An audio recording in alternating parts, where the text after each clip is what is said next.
Welcome to Anything La podcast. So today we have two very special guests. Of course, the main guest is Mr. Alvic, our lecturer, and we have Aditya as well here as like a guest host to facilitate things. So maybe you guys want to give a brief intro of yourself. Mr. Alvic first. Okay, thank you. Thank you for this invitation, Akash. My name is Alvic. My students call me Mr. Alvic. I'm a lecturer, senior lecturer here at Nanyang Poly. I teach software engineering, blockchain, and Agile and DevOps. And happy to be here, Akash. Very nice, very nice. What about Aditya? What's up, guys? I'm Aditya. I'm actually a producer, and I'm actually Akash's classmate since last year. So, of course, today's episode will be a bit more special. Will be like very informative, very educational. So, hopefully, you guys learn a lot from this. And let's get it started. So first, before all the educational stuff, we have like maybe like a quick throwback to how we met. So that was through the Hanoi trip, right? Yes. Vietnam trip. I remember that. So my question to you is, why do you get like involved in all these kind of like overseas learning trips? Oh, okay. So first and foremost, that was an assignment. We are all get assigned, and before that, all of us were asked, okay, who among you, the lecturers here at the School of IT, that will be available? And it was also my first time to join such trip. My other older colleagues were able to join that before, and there was a hiatus for this overseas trip because if you would know, your seniors or the students before you, they never had this chance because of COVID. So it was just they revived that one, and with the help of the government, because the government really pushes that 70% of the students in any higher education, higher education institution, that they will be sending their students overseas for an exposure. And it was also backed up by the government, and they have a budget for this. And among the countries also in ASEAN region, Hanoi is the only country I haven't visited. I've been to Bangkok, Jakarta, Kuala Lumpur, even Manila, because obviously. But Hanoi is the only city I haven't visited, and I was also excited, and that's why that's how it came to be. Very very interesting, because I think it's very nice that National Youth Council also help out the students by sponsoring like 80% of the trip, if I'm not wrong. So if your first year actually in Nanyang Poly right now, you can go for these trips, and it's like heavily sponsored. So I would say good value for money lah. Like even now, me and Ivan are going for a trip, and because your year 2s is not that much sponsored, so it's a bit more costly. So it's last year I really missed out on quite surprised that so. I got to go to Vietnam for such a quite affordable price, and it was a good itinerary as well. It's very chill, and it's more like culturally focused. Whereas the trip we're going on now is more like a tech trip. True. So really enjoyed the experience. Yeah, it's actually a trip. It's very cybersecurity focused. To Hong So Kong. we'll be going to Hong Kong, police. Royal Police Force, and a bunch of other cybersecurity companies, I think. Yeah, go for that one, guys. Yeah, if you have a chance, go for it, because this kind of immersion, okay, is not always available to all of the students here in Nanyang Poly, even for School of IT. So go for it. 100% gonna enjoy that one. So let's quickly segue into your journey into tech and education. Okay. So the first question maybe Aditya can share. So, Mr. Alvic, this is kind of a deep question. Why did you choose to go into teaching? Oh, okay, yeah. A lot of people ask me about that. It's not that because this is a retirement stage. No. Too young. Too young for me to do that. Thank you, Ivan. But okay. Before I will say about going to education, let me just put into context like what was my journey been. So I was brought to Singapore. Yeah. Okay. I'm not a local here basically, but I am a resident. So I was brought to Singapore by a company, an oil and gas company. We were doing a project. I was seconded here in Singapore then, and I also took my MBA. So my professor in MBA was really a good inspiration for me that some of the industries in the future is going to be disrupted. And lo and behold, the industry that I was in before, that was oil and gas, it will be disrupted. So how many EVs that you can see right now on the roads, right? So eventually, because I was working for that company, I was a bit threatened, and I said, oh, if my company will be disrupted, so what will the jobs be in the future? So early on, after graduating from my MBA degree, I pivoted. because coming from supply chain project manager, so I pivoted to finance because finance is going to be the in thing, and that was the strength of Singapore. As a small, robust country, its strength in the region lies in financial services sector. Yeah. And that's why I pivoted to that. And when I graduated from my MBA degree in 2011, there was already this thing that they call blockchain. 2 years on, that was the birth of, in 2009, that was the time I took my MBA, I already heard about Bitcoin. Oh. So that was the birth of Bitcoin. And one of my teachers told me that you have to think about that technology because that technology is about to disrupt. Lo and behold, in 2015, I got my first Bitcoin. Oh. And But that you was, bought one. No. Why? Because I work for a company that was remotely located in Slovakia, Okay. and they only pay me via Bitcoin. See. At the time, the Bitcoin was only $150, Sing dollars, and they pay me through that. So my salary was in the form of Bitcoin. Oh.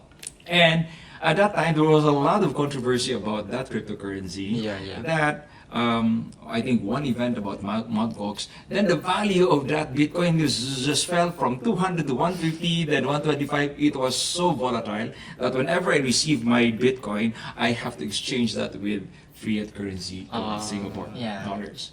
So that's how it came to be. Then in 2015, there was something that was moving, and that is how I came to be in finance. Okay, so I pivoted to finance because coming from supply chain, and I learned, I was the first and early movers of learning what cryptocurrency was and how it is, and I still do believe that it has a lot of potential to disrupt the traditional finance, and that's how I came to be.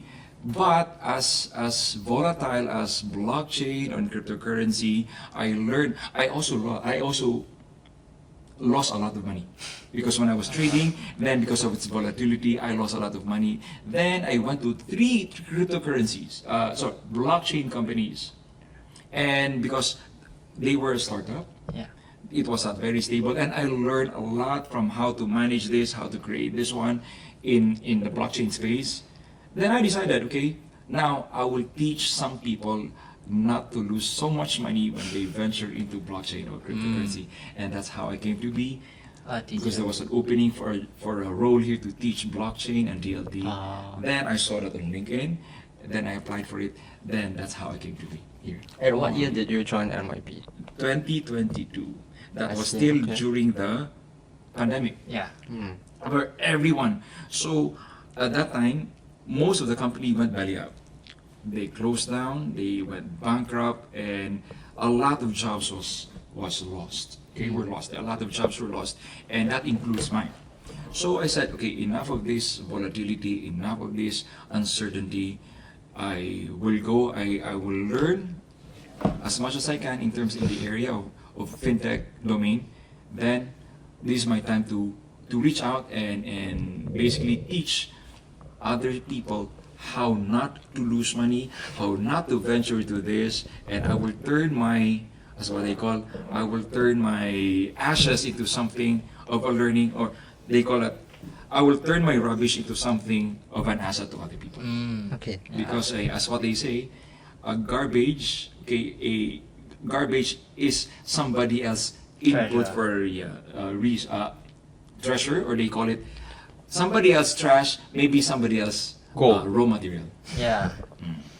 Okay, but Very interesting. Mr. Alvic, we will cover blockchain even more in depth further Okay, into the sure. podcast, because I see that you're very, very interested in blockchain, and I think we will also discuss about Web3. Yes, don't that know is, if- yeah, okay. upcoming technology in that Yeah. space. Akash, on to the next question. So this is also relevant for our producers. So we wanted to ask you, like, what excites you most about working in fintech, or like the fintech field in general? Because as you said, in Singapore, finance is one of like the biggest sectors. Correct. So what would you say for like the viewers as well as our producers? Like, what's the biggest thing which is exciting in fintech? All right. So before I go to what's going to be the the upcoming trends for blockchain, you should be happy that the government that we have here in Singapore is very welcoming to new technologies. And in fact, that it creates a lot of sandboxes, not only one. The government that we have in Singapore really encourages the trial and even the adoption or even embracing new technologies. And that's what I find it here. That's why these new technologies will really thrive in this country because our government is very welcoming. Now, what we're seeing in blockchain is not even, it's just the tip of the iceberg. There's more that we will see.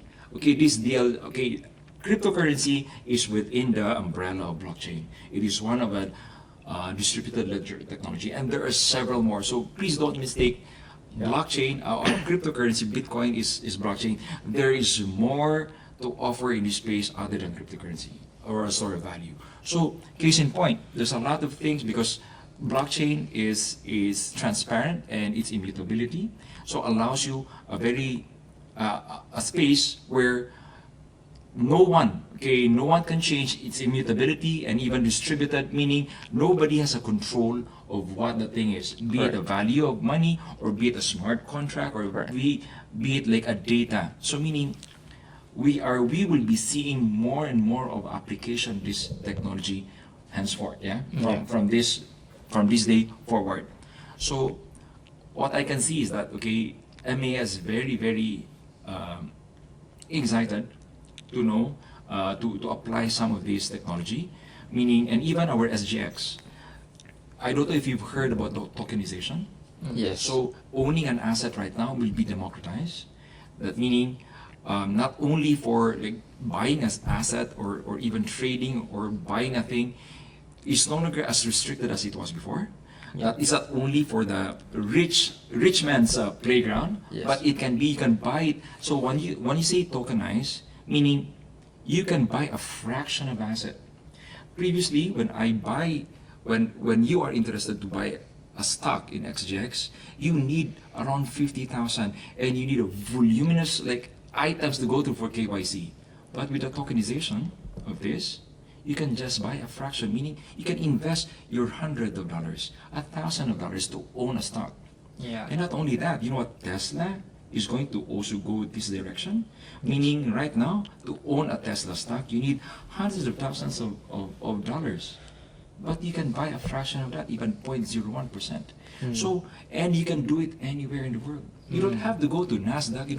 You don't need to buy the stocks in New York Stock Exchange. You can now buy this. So these are just the examples of the things it's going to be. And I think I'm taking more time about this. No, it's okay. No worries. We have no time limit. But I think now the flexibility is really, They remove the barriers right away. Yeah.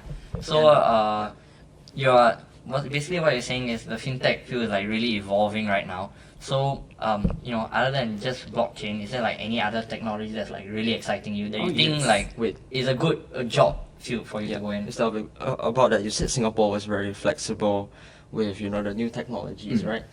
But it brings me back to think, why has maybe United States, they have adopted cryptocurrency so broadly, but Singapore hasn't moved as quickly as maybe the United States. What do you think about that? Oh yeah, comes with you welcoming the new technology. You also have to think about the regulation. You also have to think about how to protect the people that are venturing to this kind of new technology. So before MAS really was clamping on this mass adoption of cryptocurrency, they were looking at the risks. Because as a regulator, you have to know what will be the impact of that to your citizens. So a lot of the citizens, especially the older folks, they were so rushing how to make money because they have a limited money. Whenever you receive your retirement pay, you have this amount of money, but take note, you will have this until you will die. So you have to really maximize whatever money that you want. But the older folks don't know the danger of new technologies. And that's what the MAS was clamping, the government of Singapore was clamping on, how to manage these risks. So unlike in the US, because there's millions and millions and they, sorry to say this, they couldn't care less about what were the risks. But in Singapore, some companies have this, from this sector, some of this, and seeing the older folks losing their money big time is already something of a concern of our government, and that's why the adaptation of cryptocurrency, when all of this controversy just erupted, the government has to step in to manage the risk. But I think, but that is in the view of investment, though, don't you think? But I personally also see cryptocurrency as a form of peer-to-peer payment, right? If I want to transfer money to Akash, I don't have to go through a Yes. centralized bank. Correct. It can be through, the decentralized Bitcoin, blockchain, yeah. and it can just. I mean, cryptocurrency can transfer money in a matter of seconds now, right? That is true. Yeah, That so is true. I mean that is what I'm seeing now. But what I'm wondering is why hasn't Singapore adopted this kind There's of a lot actually. Mm. There's a lot, but if you would ask in Singapore, why the adaptation of cryptocurrency is not as fast in other countries? Why? Mhm. Because we have a well-established financial technology. Right now, you can pay by Pay Now Yeah. to buy this anything that you will buy at Kufu. And like in other countries, they don't have this kind of infrastructure. Yeah. So Singapore was way ahead of its financial infrastructure other than the countries Mm. before the cryptocurrency came in. I see. So for me, like, okay, why would I change my fiat currency into a cryptocurrency, then back to fiat currency, or Yeah. whereas I can just do a pay now immediately from a bank to another one. In fact, like, we also tie up with a lot of governments in the region, like Thailand, Malaysia, and even India, that we can send money via your Pay Now wallet into the Pay Now equivalent of these countries that I mentioned. And it's going to expand soon. It will be including some countries like Indonesia, Vietnam, and the Philippines. So within the region, the infrastructure of the finance, the payments infrastructure in this country and also in the region will be so, how do you call that, frictionless, that Yes. some of the people, why do I need to go and even be at risk with converting my fiat currency into cryptocurrency, whereas the technology is so frictionless in terms of infrastructure. But you know what I think? I think, if I go through, because right now there's bank transfers, let's say from Singapore I transfer money to India, Mm. it's via SWIFT, right? Okay, that with higher one. So what was your question, Evan?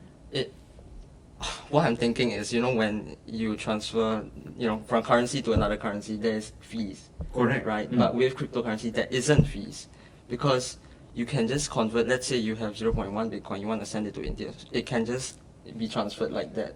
The Bitcoin. Exactly. And Yes. the fees are not, as much as the banks take. That is true. Yeah. Yeah, and That it's is quite a true. bit that the banks take, right? Correct. Yeah. But what I do you think it has to do more with the people as well, because of a lot of people don't really educate themselves on all the Okay, technologies unless they're in the education sector is one itself. thing, yeah. So Education I is think one that's why thing, they're yeah. quite Yeah, you're they're quite correct. hesitant. Mm. Even when it comes to investing or stocks, unless you have someone like a parent or like a grandparent who does it, I don't think a lot of youths Exactly. want to get into it.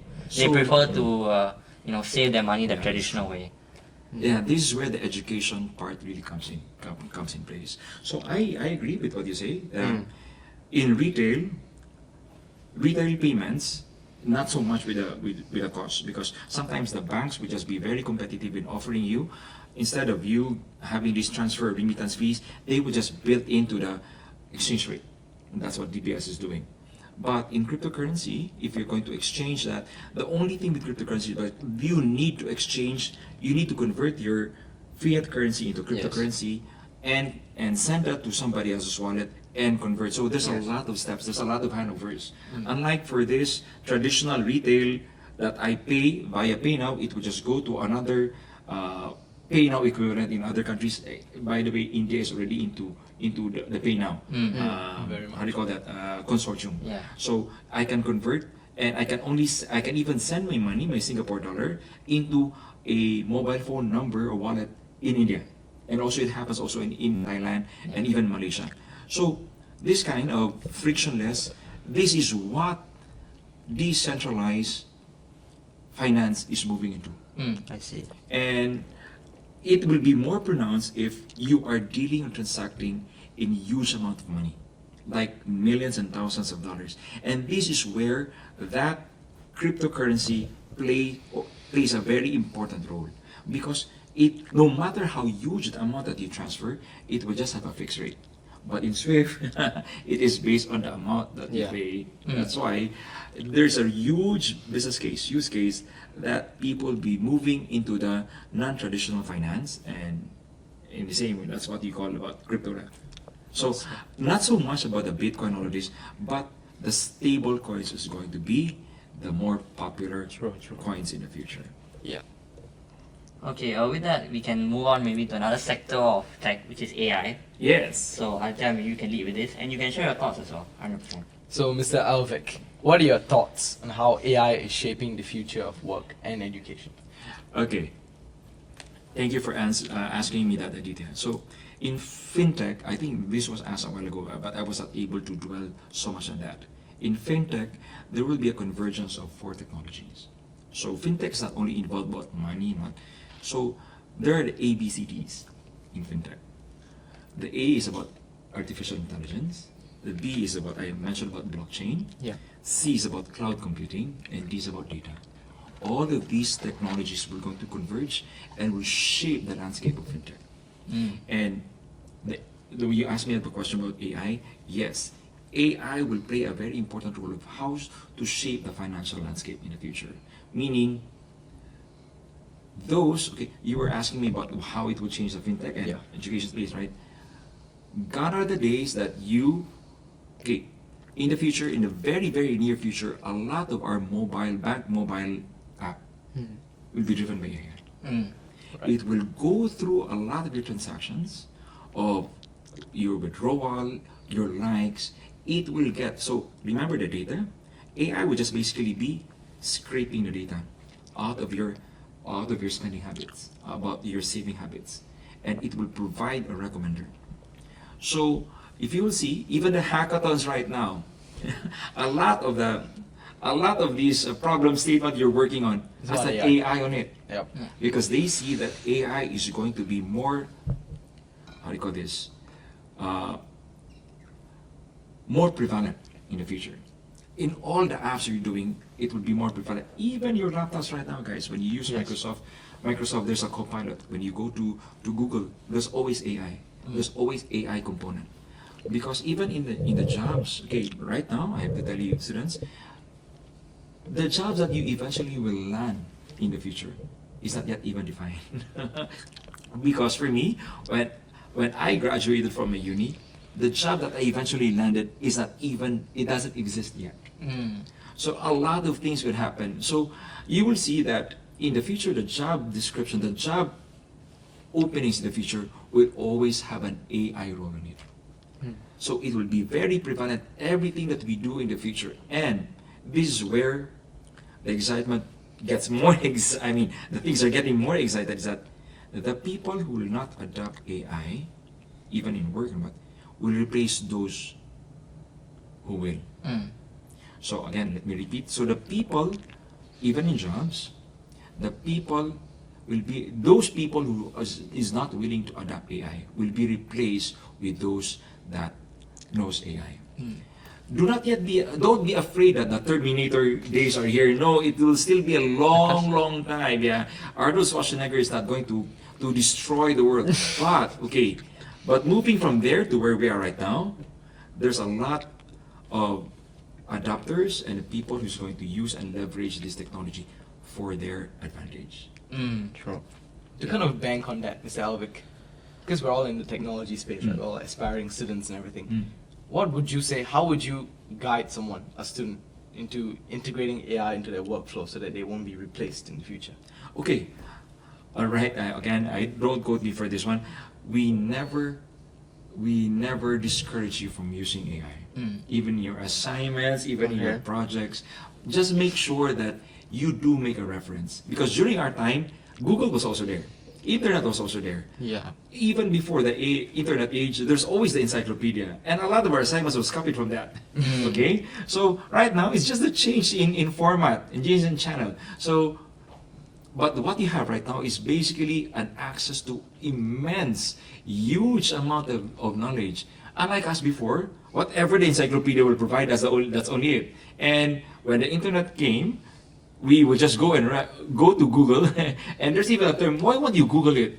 So right now, why won't you just because OpenAI is a brand. Why won't you just chat GPT that one? So that is a term. Yes, right now, we want you to tinker and even play with AI, because a lot of things that you will be doing in the future will really impact. So even like, I just came from a talk done by Microsoft. One of the COO was talking in one of the event that I attended. They are freezing the hiring, and there will be no new hires in the company. But the targets is increasing year by year. So without new hires, who will help them deliver those excess additional targets? AI. Yes, correct, Aditya. So this is where you're going to use AI. So for me, like learning right now, in terms of education space, please use AI to make your productivity higher. You know, we're in the technology space. There's a lot of AI tools right there that will help you code. Yeah. So right now, initially, like one of the lecturers that I have, also my colleague here, was telling me that, okay, in his project, he used to do like, okay, a lot of coding. So right now, the industry partner he's working with gave him more work. So, okay, initially he was only working with one. And he has a bit of a challenge of how to code because different kind of scope. Yeah. So right now, he created an agent. Oh. In AI agent. Oh my. So okay. to basically do the code. And right now, his scope multiplied by 3. So he's working on 3 different projects. What he did, he just created his agent to replicate itself. So meaning his agent is now multiplied into 3 and is working simultaneously to deliver those 3 projects. Yeah. So in essence, I'm saying like, okay, in the future, you do, because we are now entering into the stage of agentic AI, wherein Yes. you create an agent or you create a bot that will work on your way. That you have to customize this based on what you're doing in a day. Be it doing assignments, doing some tasks, then you basically just train this bot to be. Then don't you think next time in the workforce, we can be replaced by AI agents? Yeah. Yes, but remember, there is still human in the machine. That cannot be replaced. Again, we're not going there yet, and that is what I was saying about the Terminator. That's the Arnold Schwarzenegger, like Terminator. The people who use this robot will be getting paid higher than the people who never use AI. So meaning, you are the creator, okay? The people will not buy your creation. The people will not pay a premium for the creation. The people, your future employers will hire the person who created those creations. 100%, because even in, especially for cybersecurity, I've talked to Ivan off camera as well.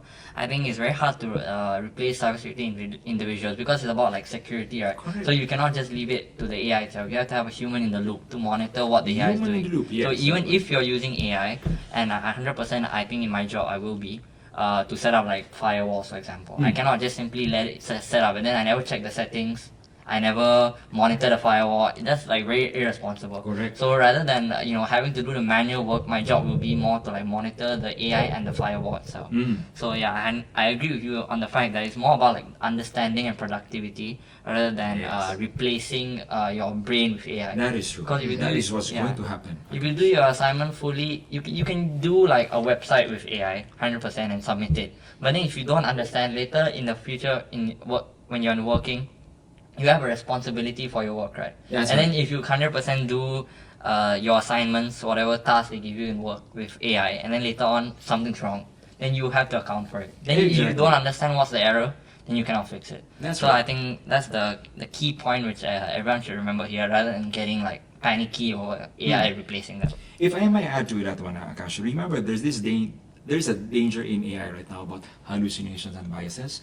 This is where still the human in the loop is still needed, because you have to go and vet through every output of AI, make sure that it is not hallucinating, it is not so biased with some of its sources, because some of the chat GPT output that we have here right now, especially if you're using the older ones, the 4 and the 5, all of this data was from 2 or 3 years ago. Yeah. So it may not be relevant to what you are reporting right now because the data and things that were reported or gathered 2 or 3 years ago may not be relevant to what it is right now. That is why you will come up with a not so not so ideal output because you still need to go through and vet through because you have to check the hallucinations and the biases. Yeah, a lot of people, I think they don't like read the terms and conditions, right? Or like the small text. And if you actually go and read, there's a lot of settings in ChatGPT which you don't realize. Like, for example, it has memory where it can save info about you, which I didn't know existed. Till recently, I saw a video about it. Then I went to check in my ChatGPT settings. Oh, it has remember all this stuff about me. It does. Yeah, The danger. Correct. And then a lot. I remember I was talking to a friend. He didn't know that it's only dated to 2023. So like he has he didn't know that he has to input like a recent source for it to read from the source. Correct. Like all the data he was giving him is from a few years back because he is not giving like a modern source. yes. Yeah, That so- is one of the things. Mr. Alvic, I think I have one question is, I think AI is, they are using our data, right? Do you think necessarily that's a dangerous thing or do you think that is, it's Quite better for normal. the future and stuff? Okay, I would say yes or no. Just don't put all of your personal data in AI. Mm. Anything that you put into AI will be a public domain. Yeah. So please, okay, we've been always stressing this even to the companies that I visited and talking about AI. You cannot share your company secrets. You cannot input their prompt, put it in the prompt. Because the moment that you click on that arrow sign or the button, it will be shared to everyone. It will become a public domain.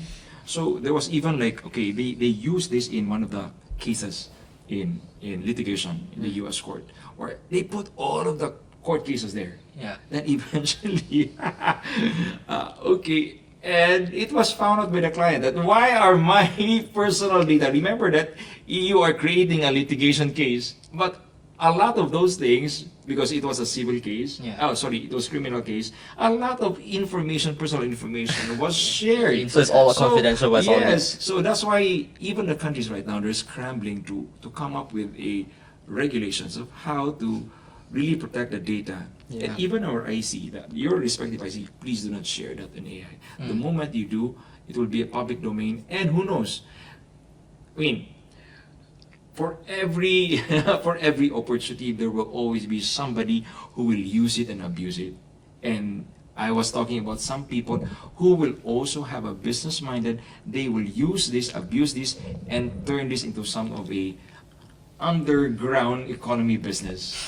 But that wouldn't happen in Web3, would it? That is it. No, We'll move on to Web3, that okay. later. Yeah. Remember that you guys would know that what is the web, the dark Yeah. web, and even the lower one, right? Yeah. So yes, this data of yours that you share, you will probably find it in the dark web in the future if you're not very careful about it. Yeah. Before we move on to Web3, I just want to Yes. ask like one final question.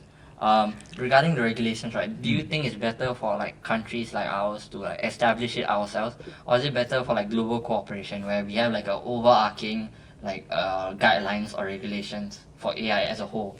Because I feel that AI is like very monopolized now, right? Where there's like only a few big companies, so it's understand. because they're private companies, right? It's very hard to have regulations globally. Okay, so I think most of you were not yet born in 2006 or 2001, 2001 and 2001 or 2002. Yeah. That this is where there was a harmonization of law about the internet. Mm. So what happened before about how regulations were made, were created and prepared about what is the conduct of how to do internet business will also be happening in AI. And Singapore could not really exist in isolation. Mm. There must be a global harmonization of regulations because just like weather, okay, we do not exist in isolation. So whatever there will be a forest fire in a countries nearby, it will affect us. In the same way, that is how if other countries are so democratic about their AI, and in one country it is not, so it will always be like water. It will go to where the least resistance will be. Mm. So companies and even individuals will flock to sovereign countries that will have a more lenient regulations. So I do hope Singapore will not follow. But I know that Singapore is always, our government is always on the forefront Yeah. of crafting what is best. And it has been proven in blockchain. Even Singapore is even ahead with the other countries in the region about creating such policies that it will be more business friendly. And I think Singapore will still be doing that kind of mantra moving forward for AI. Yeah. Ivan, you can move on to Web3. Okay. Mr. Alvic, maybe you can start things off with explaining what is Web3 to the audience, maybe. Okay, so Web3 is... Okay, so before that I will explain, because I think it would be good to give an example, an explanation of what Web3 is. Yeah. It's like a decentralized web, it's Web3 per definition, it's decentralized website or internet. So there are, why it's called Web3? Because there was Web2 and there was Web1. Yes, correct. So Web1 is, actually this was part of my interview. It was only read, This was right? also the interview questions when I Oh, wow. joined the NYP, so I still can remember that. Remember that Web1 was Just nothing, reading. yeah, just reading. reading. Then Web2 was about read and write and even some editing. But these data, these platforms are owned by the incumbents right now. The big companies like Google, Yeah. like Yahoo, previously that, but they closed down.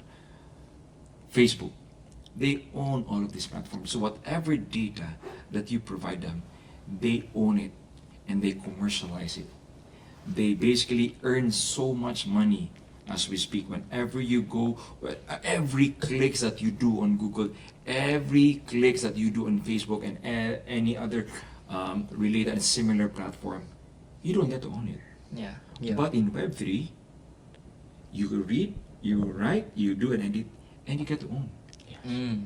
So eventually, every details, every data, every click that you do, because you create, you are part of the other bigger decentralized. Because the servers in the future, there will be in Web3 it doesn't exist, but it does exist in every node.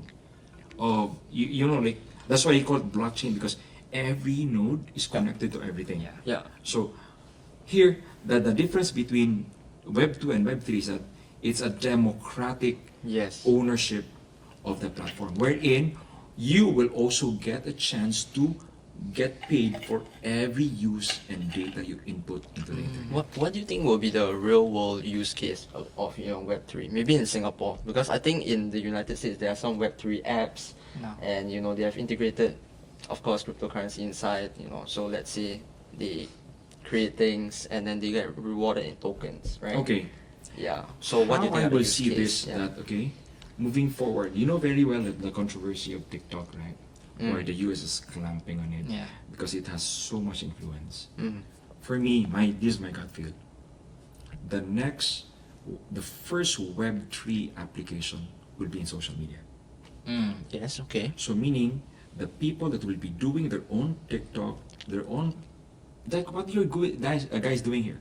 When you create your content, you will be putting this in your own blockchain. You will only be sharing this to the people who also work with you, okay? And you also get paid in crypto. Yeah. This is where I would see the application of Web3 to be. In some of these content-specific sites, like TikTok, like IG, there will be an IG equivalent in Web3. Ah. There will be Yeah. an IG, there will be a Facebook equivalent. There will be a X, in fact, Twitter or X, I don't know why of all of the letters, why X. Elon really has the fixation about X. So there will be a Twitter or X version in Web3. Because this is where people now know, they will, suddenly they wake up that, hey, why are other people's like people or companies like Facebook, Google, IG, TikTok are earning money from the content or Yeah. even the data that I created? Why don't I take it back? Yeah. So that is where the future will be. I think even then, because people are starting to wake up to Correct. Yeah. earning money from content. Example TikTok, right? There's like creator programs, so they actually pay creators to post content, but they're just paying the Exactly. the crumbs of the biscuit. Exactly, like You in get what I YouTube, mean? how much Yeah. money you can do. But take note, if exactly what you're saying, Ivan. What if that you will have the full control of Yes. the access to this? Meaning you also have the full control of what amount of money that will get into it will come to you. Yes. So I'm sure you know like YouTube works on like advertising a lot. So you're saying like advertising companies will slowly have to adapt to Web3 instead, where they have to directly pay the content creators rather than have a middleman. That is the future. So you think I am about- so happy that you Yeah. basically patch it in together. Yeah. That is how it will be in the future. So gone are the days because right now, it is really funny because I came from the era that companies will pay and invest in money in TV commercials. Yeah. So I have been to this, like all of these changes and disruption in the way commercials or infomercials are being done. So it's being done in TV commercials. Is that right before? I don't know if your parents can still remember that they go to this channel and every now and then there will always be TV commercials, and that is gone. Yeah. It is already over. Then these people are now in YouTube, and they're in different even social media, and in the future, yes, these advertising companies or even the companies that spend on advertising will go to every content creator. And God are the endorsers right now. I mean, basically celebrity endorsers. Their time is over. Who are making and raking so much money, even as we speak right now, they get crumbs. But it is the endorsers meaning influencers are getting money right now because the companies, the advertising companies, pay them. Yeah. And what if in the future this you don't even have to go to YouTube and all of this because all of the money will go to you. Yeah. So just think about the potential earning of every influencers will have when you go and migrate to Web3. Do you think Web3 is going to be adopted very quickly in Singapore or no? Like what is the time frame you Yeah. think? Time frame, okay. It's yet to be done in a bigger economy because remember, there's always economies of scale. So in every technology that has always been rolled out in the future, they always started with a bigger market. Suffice to say that yes, Singapore, as robust, as democratic, and as liberal as it may be, it's not an ideal testbed for this kind of technology. So it will happen first in bigger economies, and later on, when it go to scale, it will just spread into other economies or countries or sovereign like Singapore. So you heard it here first. Enjoy your Instagram, TikTok while you can, because it will be replaced soon, very soon. It's for the better though. Yeah. It's for the It better. is for the Yeah, better, it's for yes. the better. I am just so excited Yes. how it came to be. And in fact, yes, I have yet to look for use case, even in NYP, that how we can really create the first Web3 on social media. Who knows? You Yeah, may be yeah. collaborating with your colleagues in different schools to Yeah. come up with this, then how to monetize on this potential disruptive technology. Very exciting future ahead. Maybe you can move on to the next one, Akash. Any questions from Aditya? No. Okay. So then we can move on to Agile, DevOps, and like modern software engineering. Okay. So That's what I teach you yeah, guys. firstly, we wanted to ask like how do these concepts actually play out in the industry? Because what we learn in school. Because I remember I like talked to my dad, and he does use like all these kinds of like Scrum or that. But he says the implementation is like less rigid than it is like what correct. you teach us. Like a lot of people are like very lax with it. Like they don't follow it like 100%. So what do you think about that? Do you think that's true, or do you think it's still being used like properly, or is it been adapted? Like how do you think it's being used in the industries? Oh yes. Okay, so let's now move to Agile and Scrum. And I think your dad is correct. Because Scrum framework is very prescriptive. So you really have to follow it. Either you follow it from A to Z or you combine it with a different framework like Kanban. Yeah. So that's why the term Scrum Ban came to be. So they do not fully use and utilize the prescriptive framework of Scrum, but they instead combine it with Scrum Ban. So where you have all of these various stages, like for example, work in progress, to do work in progress and completed. So I think moving forward, companies will adapt to a methodology or a framework that will suit their company. because again, Scrum is not also ideal for small companies that you only have how many developers, 2 or 3. Yeah. Then at Scrum team is what I thought you it has to 5 be to 9 9. or 5 to 9. Then how will it be? So they could not follow the entire like prescription of Scrum, but they combine it. Sometimes they call it lean bun, or Scrum lean, or I don't know. There's a lot of iteration right now, but they will look for something still within Agile, because Agile is not a methodology. Yeah. Agile is not a framework. It is a principle. It's a mindset. Agility is still the way to go moving forward, because here the value that Agile provides is that you are getting your route to market is faster than your competition.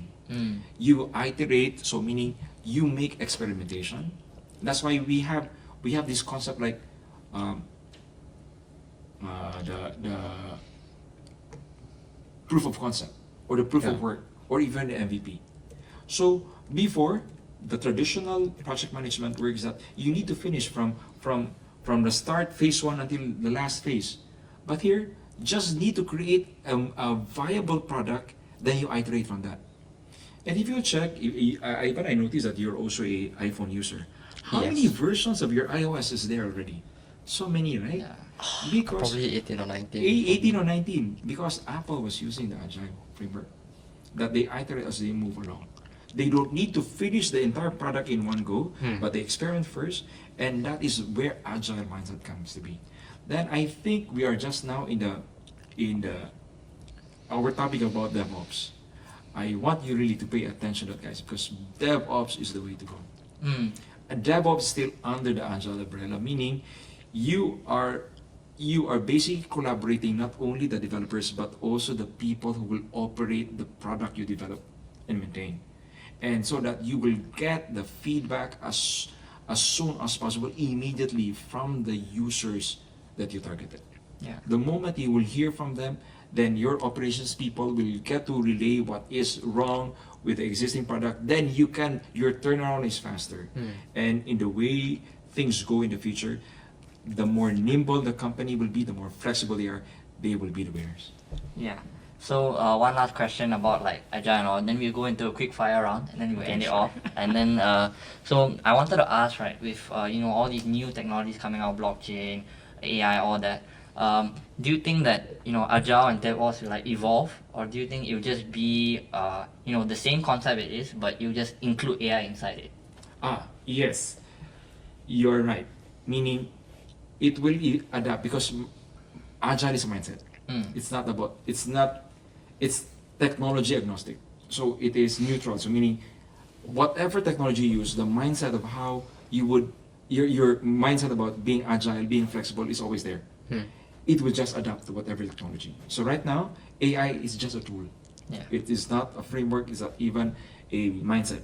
It's just a tool that to make my development process, sending this product to the market as soon as possible, sending this product to the market as soon as possible, that is just a tool. So whatever available tools, be it AI or whatever the new technology will be, AI will just adapt it. And the same mindset will be, I will be flexible, my turnaround time will be faster, I can launch this product as soon as possible. That is the value that AI gives. Yeah, I think that's why even like if let's say Scrum becomes non-existent in the future, I think it's really nice to learn all this like agile stuff during poly, because I don't think like the JC kids, right, they won't learn all this till they go to the work field. Yeah, so it's like we are really It's getting not like that- whole start. It's not that I'm very happy efficient. anything against JC, but yeah, they don't learn these skills, specific skills that you learn in poly. They don't have these. So Yeah. this will equip you better when you enter the workforce. Yeah, so we'll go into the quick fire round now. So it'll just be a couple of questions, and then we'll wrap it up. So firstly, we have what book or podcast would you recommend to students? I mean, other than our podcast. Yeah. Okay. Oh, there's a lot. Again, it depends on your domain. Yeah. How Yes. about a tech book? Like if you want to learn about blockchain, since that's like the theme of this podcast. Oh, okay. There's a lot. Okay, I always go to Eric Rice, the Lean. Mm. That is my all-time favorite book. Eric Rice about lean because it all starts there. Yeah. Blockchain, okay, I just want you to follow some of the, okay, there is this, about blockchain, if you would like to hear like a podcast platform like yours, there's this site that I always follow, they call it Coin Bureau. Mm. Yes. So this guy there, in the Coin Bureau, he always say, compose, like even create some content that's relatable, even to the people who are not so deep into the domain. Yeah. So those are just the things that I can recommend for now for some of your listeners and viewers. Yes. What about the first programming language you ever learned? Oh, okay. Nothing beats Java. Java. Some of you guys are Yeah. are like, that's too old. Like C# now is better. No, a lot of companies are still using Java. I see. Yes, and most of our, even the project like Node.js, this is built on that programming language. So even Solidity is using, the one that is using blockchain is using Java. Wow. Okay. So what was like your dream job when you're younger? Oh, I just want to be a billionaire, just like your favorite. Bill Gates, Yeah, Elon like Musk. who's this singer? Singer? His song is "I Just Want to Be a Billionaire." Oh, Bruno Mars. Bruno Mars, of course. That is here, what? Looks like Bruno Yes, Mars. Bruno. Oh, really? Yeah, last Okay, time when I take had the that- afro, everyone told me I look like Bruno Mars. Yeah, take that as a compliment. But anyway, because I just want, we all would like to aspire to live in a world that is a better place to live. Yeah. Be it you are a techno entrepreneur or being, because gone are the days, Akash, that we are born, you're a scion from a very, very wealthy family. And I just want, this is where my takeaway for you guys, that so much money has been made in tech. Yeah. The billionaires that we see right now, they made so much money in tech. And this is the kind of trend that the world has never seen. Because before, for you to be a billionaire, you need to own a mining company. You need to be the person who provides the raw material. Gone are those days. That's the industrial world. We're no longer in that era. So much money is to be made in tech. And when I was seeing this thing coming from the previous era to this, I said, it is easier for you guys right now in your generation to make it big. Yeah. Because a lot of these tools, a lot of this information are just at the tip of your fingers. If you just leverage it, exploit it in a way that will help you make it big, to make you succeed, it is easier now than during my time. Okay. The last one is, would you rather be Scrum Master, a dev team person, or a product owner? You know my answer. Like, my Product last owner. role was a product owner. Why? Yes, although like these billionaires right now, all of them that make it big, they were programmers. They were coders. The likes of Elon Musk, like Mark Zuckerberg, and all of these, the Google person, they came to be, they were programmers first before they became business owners. So I think learning how to code is very good, but you should not stop there. Yeah. You should learn how to speak the language of the people who will provide you money. So in the future, if you are in this very interesting position that you know how to speak the language of the developers, also know how to speak the language of the people who provide money, I think you're in the best position. 100%. True. So thank you so much for coming to our podcast. Really honored to have you here.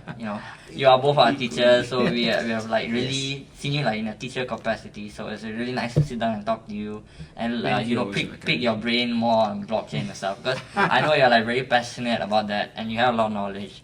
Even from Vietnam, like from the short conversation I had, you was able to tell that very knowledgeable. So really, when we discussing guests, you're like one of the first people to come to mind. Oh yeah, wow, okay. Really, I think you were the first that came To to my our mind, mind. Yeah.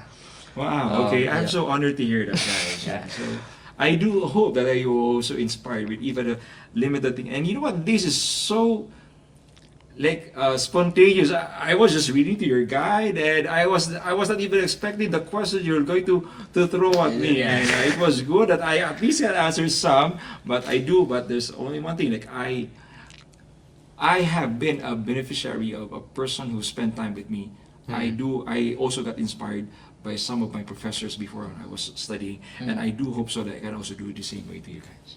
Thank you so much. appreciate it. You're welcome. Yeah. Thank you too for inviting me. Yeah. Thank you guys for tuning in. Let us know if you want Mr. Alvic back or even Aditya back Yeah. on the podcast for future episode. Yes. 100% we will get one with Aditya, deep dive into our producer here. Anything else from Ivan? Just want to say thank you so much, Mr. Alvic. Today was a Thank you. very Thank you educational too. and a very informative episode today, and we Yeah, hope to thank see you. you back, lah. Yeah. You're welcome. Also. Okay. So like, share, and subscribe. We'll catch you guys in the next one. Okay, see you. Bye. Bye bye. Bye.